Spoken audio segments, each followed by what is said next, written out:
Buckle up, because today's courtroom drama is packed with emotional twists, legal complexity, and a judge who doesn't hold back. We're diving into the case of Randy Lee Elizondo, a man facing retaliation charges, a third-degree felony punishable by up to 10 years in prison. What's retaliation, you ask? It's when someone threatens or harms another for cooperating with authorities. But this case isn't just about a legal definition. It's about a man with a troubled past, mental health struggles, and a lifestyle that's left more questions than answers. From plea deals and drug evaluations to a brutally honest judge who calls out financial irresponsibility and failed parenting, this case pulls no punches. And just when you think it can't get more intense, his partner testifies, exposing even more of what's going on behind closed doors. You won't believe how the judge pieces together Randy's past, his financial excuses, and his inability to find work. Is Randy a victim of circumstance or someone avoiding responsibility? Let's find out. Court is calling 2023 CR 10008, State of Texas versus Randy Lee Elizondo. Can I have parties announced for the record for the state? Andrew Harris. Defense. Juan Aguilera. And are you Mr. Elizondo? Yes, ma'am. Counsel, have you received all of the discovery and did you review it with your client? I have, Your Honor. I have. Court will find that the state is in compliance with discovery. Mr. Elizondo, did you review the document entitled Application for Deferred Adjudication with your attorney? Did you understand it and did you sign it? Yes, ma'am. Did you review the true bill of indictment with your attorney? Did you understand it? Yes, ma'am. Counsel, do you waive the reading of the indictment? I do, Your Honor. State, are you proceeding on the indictment as presented? Yes, Your Honor. Mr. Elizondo, did you review the document entitled Court Admonishments and Defendant's Waivers and Affidavit of Admonitions with your attorney? Yes, ma'am. Did you understand it? Yes, ma'am. What you're seeing here is a formal waiver of some of the most fundamental rights any defendant has: jury trial, cross-examination, and the right to remain silent. By entering a plea agreement, Randy is essentially saying, "I'll accept the court's conditions instead of risking a trial." But here's the twist. This isn't just about legal strategy. Randy's been evaluated for competency, and despite mental health concerns, he's been deemed fit to proceed. So now the stakes are higher. If he violates his deferred adjudication, the court can come back with a full 10-year sentence. Would you take that risk? I've been able to provide you with any defenses. He has, Your Honor. Do you believe he has a rational as well as a factual understanding of the charges against him?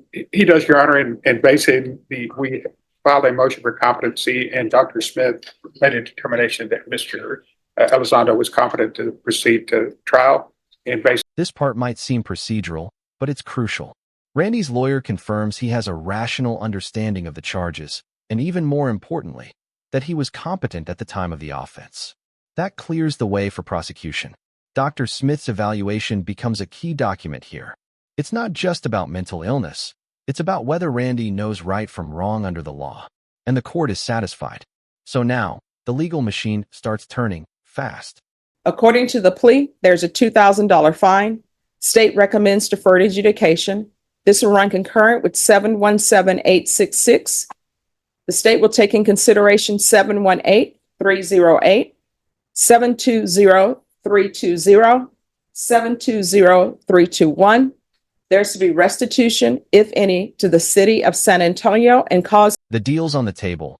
$2,000 fine, 6 years deferred adjudication, and restitution if necessary. Sounds lenient, right? But don't be fooled. Deferred adjudication is a legal tightrope.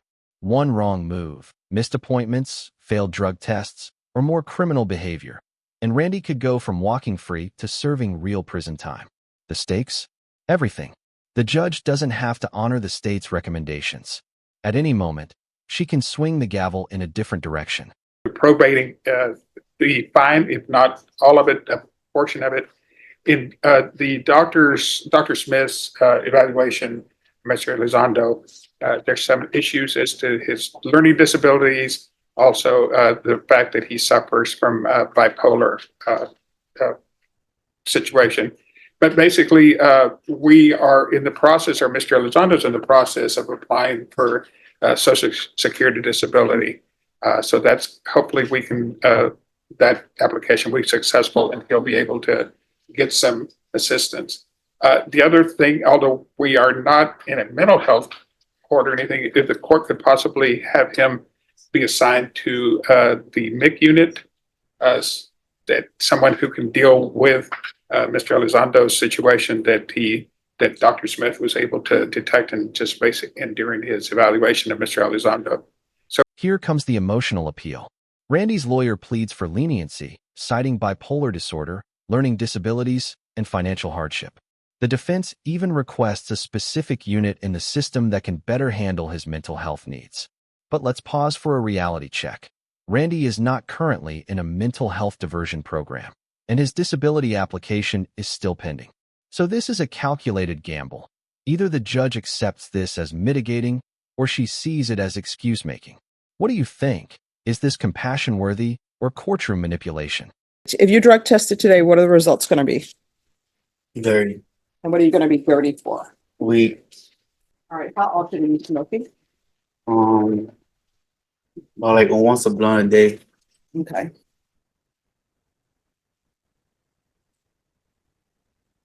And who do you live with? My mother-in-law. All right. Do you have Mother-in-law. children? One children and I have one on the way. All right. How old is your child? 10. And do you live with your child? Are they at the residence? Yes.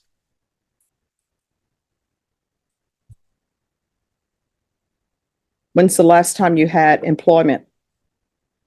It's been a while. So how did you have money to go to a sports bar to drink? Because they're saying you were intoxicated. And here it is, the moment where things get real. The judge presses Randy hard. He's unemployed, living off his mother-in-law, asking her for money, then using that money to drink at a bar. It's a brutal interrogation, not about law, but about life choices. This isn't just legal accountability, it's moral accountability. And the judge isn't buying any of it. When she says, "Don't you feel some kind of way?" she's cutting through every excuse Randy's tried to build. The courtroom just turned into a reckoning. Work is a pay good enough for you to live. Well, guess what? And nowadays, they don't even pay you enough to pay your rent to go shopping and groceries. So it's hard to live in this world like that. You're right. So let me ask you this. Especially when you don't got a car or when you got to get around. It makes life harder on you, especially when you don't got no parents. I grew up all myself in my life. You know? So let me ask you this. If you have all those stumbling blocks in your life where you say it's hard to get a job, you can't get around because you don't have a vehicle, because I guess via is too good for some people, and you can't get a job because people are judging you, then why do you keep bringing children in the world that you financially cannot support? If that's how you feel, that's how you feel. No, I mean, that's a fact. Let's talk hard truths. Randy is fathering children he can't support. No job, no income, no stability. The judge breaks it down like a financial ledger. Grandmother pays the bills, partner works full-time, and Randy? He borrows money to drink. The judge doesn't just scold him. She highlights a generational impact. Kids are growing up in financial insecurity because of adult irresponsibility. This isn't just courtroom drama. It's a wake-up call. In just the evaluation that Dr. Smith made, I think there's probably the court can become cognizant of the fact that why he's unable to be employed. He kind of, with his bipolar situation, it's just kind of difficult for him to be able to probably hold jobs. Once again, Randy's team leans into the mental health angle, referencing Dr. Smith's evaluation. But here's the challenge. How does the court distinguish between legitimate disability and convenient defense? The judge listens, but doesn't soften. That's why lifetime recovery is ordered. She's giving Randy a shot, yes, but also accountability. This is his final lifeline, and if he fails, deferred adjudication could vanish in an instant. There's to be no unsupervised contact with minors. 6 years deferred adjudication. Follow all TAP recommendations.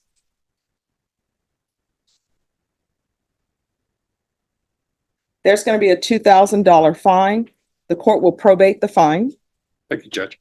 This is run concurrent with 717-866.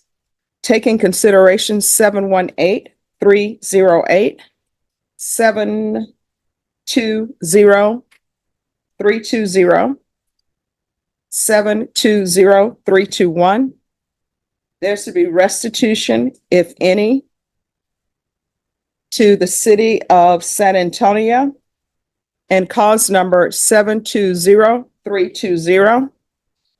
There's going to be 200 hours of community service restitution. I'm going to order parenting classes. Once parenting classes are completed, 100 hours of community service will be waived. The sentence is in 6 years of deferred adjudication, 200 hours of community service, parenting classes, employment proof within 45 days, mental health evaluations, and complete no-contact orders with minors and specific individuals. Here's what that means. The court has created a framework that gives Randy one last shot, but it's not easy. Every condition is a trapdoor. Fail a drug test? You fall. Skip parenting class? You fall. Stay in contact with restricted individuals? You fall. This is how courts balance second chances with public safety. It's a chance, not a pass. There's to be no employment as a home health care provider or with minors. Probation, is there anything else? Did you order field visits? Yes. Field visits. One time per month until further notice. And you can see if felony drug court, do a referral to felony drug court.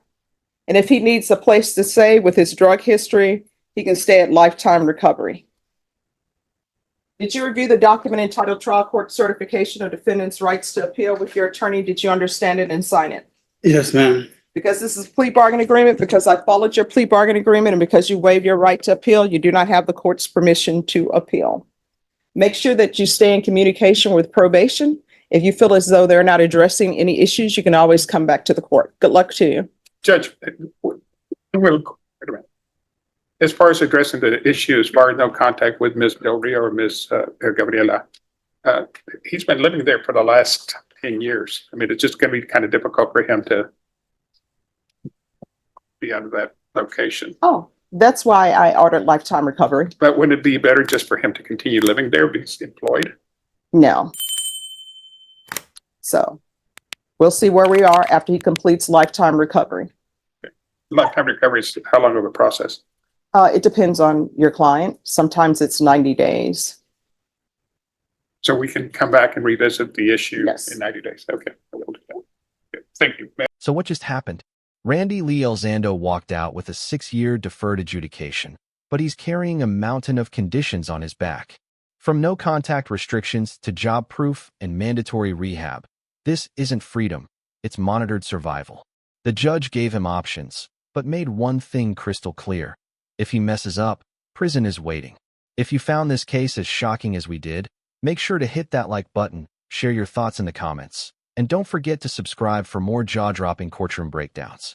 We'll be back with another case that exposes the raw truth behind justice. Until then, stay sharp.